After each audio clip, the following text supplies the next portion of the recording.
You ready? You come from a family of educators, and education obviously is important to you, and President Clinton really focused on that in his State of the Union address. How much of that can you sign off on?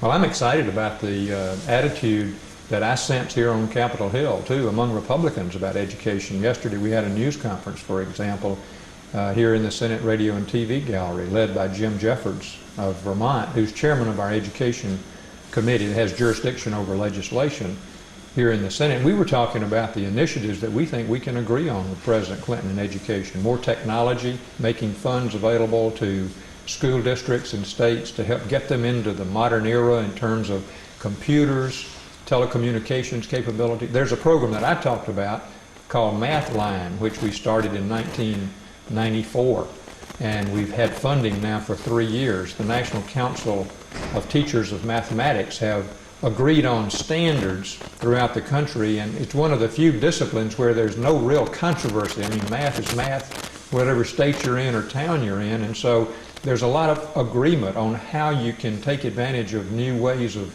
teaching math to get better results. And so with this MathLine, everybody can log on. Teachers in Mississippi with teachers in other states share information, content, lesson plans, videotapes, and all the rest. This is really making a big difference in the mathematics education, elementary and secondary education. We think now the president's going to finally get on board. This has been a congressional initiative. The administrations have never really warmed up to sharing federal dollars for this purpose, but now they are, and I think that's a good signal. And it's paid for how? The federal government provides $5 million made available for this purpose. And it's a demonstration of technology, how it can be best used. We hope that the federal government can phase out of the funding business after 5 years of demonstration, and states and local districts can then take up the money. Public broadcasting system has devised a lot of the lesson plans from their experience. My mother used to be the math counselor for educational television in Mississippi, for example, and she wrote a lot of the math curriculum that is still being used in the schools. But now, with more and more families having television sets, having access, this is becoming a way to teach adult persons who may not have had a good education in math at the beginning, get them equipped with skills so that they can take advantage of better job opportunities and earn more for their families. So it's not just students that are being reached by some of these initiatives, but the broad citizenry in our state and in other states as well.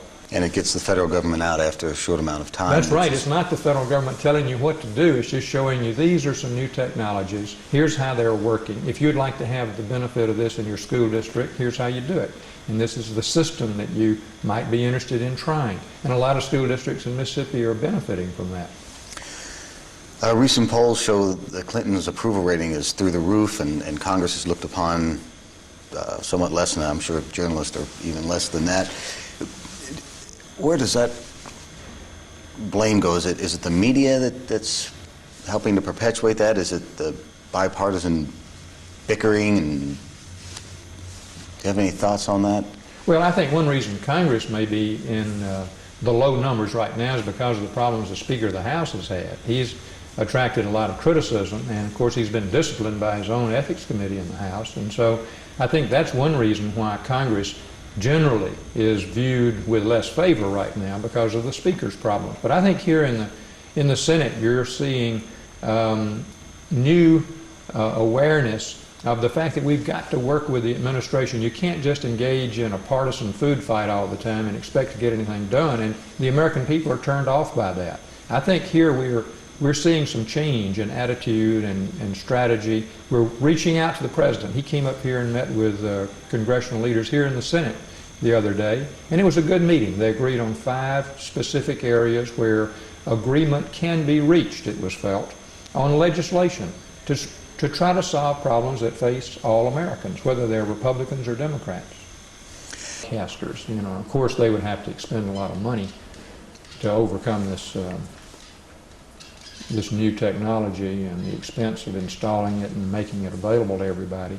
That's a pretty substantial amount of money for small markets like ours. You could see where Los Angeles or New York City, And maybe we could look at that kind of thing, where you could have a cutoff, if you had a population of so many in a broadcast area, then maybe the federal government could assess some fee. But what I think is more reasonable is after you've reached the point where you've assimilated the new technology, I understand that there will be some extra frequencies, or, and I don't know how to say this, extra bands or parts of the spectrum that can be then given back and not used so that the FCC could then auction them. You got these gymnastics that you see every year, all the backflips and the tumble salts and whatever else goes on, to do everything you can but the obvious. Well, Reduce spending. but it's a matter, I mean, it's Congress and the Senate are filled with very, very intelligent people. They wouldn't even vote for it, frankly. It wouldn't even balance the budget. So my point is this. We've done the heavy-duty hard work. 2 years ago, we reviewed every government program across the board, agreed on changes that would bring the cost. We're going to be too harsh in cutting this or that. And it frightened a lot of American people, and so they said, whoa, we don't want our Medicare cut. Well, so they voted for Clinton. So politics got in the way of the issue. Well, he's just a charmer. He's a very effective campaigner. You got to admit that. Well, yeah. What But do you think? you're going to have to wait a little while before you get a balanced budget because Clinton's going to stand in the way, obviously. What do you think? Any thoughts on who might emerge as a Republican? Lamar's already up in New Hampshire. Yeah, a good prospect. Tennessee's got two senators who are really superstars right now. And of course, Trent Lott's being talked about. He showed up yesterday at Chip Pretend we're Pickering's working or office. something. Where does this chair? It goes right there. Line it up with the. Well, we usually have that table out here, and we usually do it. So it doesn't matter. Come right here.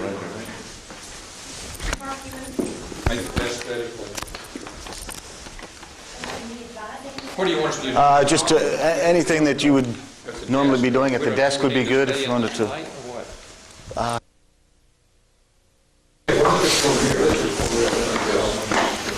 Unless the lighting screws up. It's not too bad out there today, so. My testing. Let them know we have a lady. Like saying that's not his answer. It's just I'm confused because of the way the facts were. So I'll have to figure out, do some more research on it. LA was on the section as she left. So Got email there messages. was detail and no kind of laws were so technical.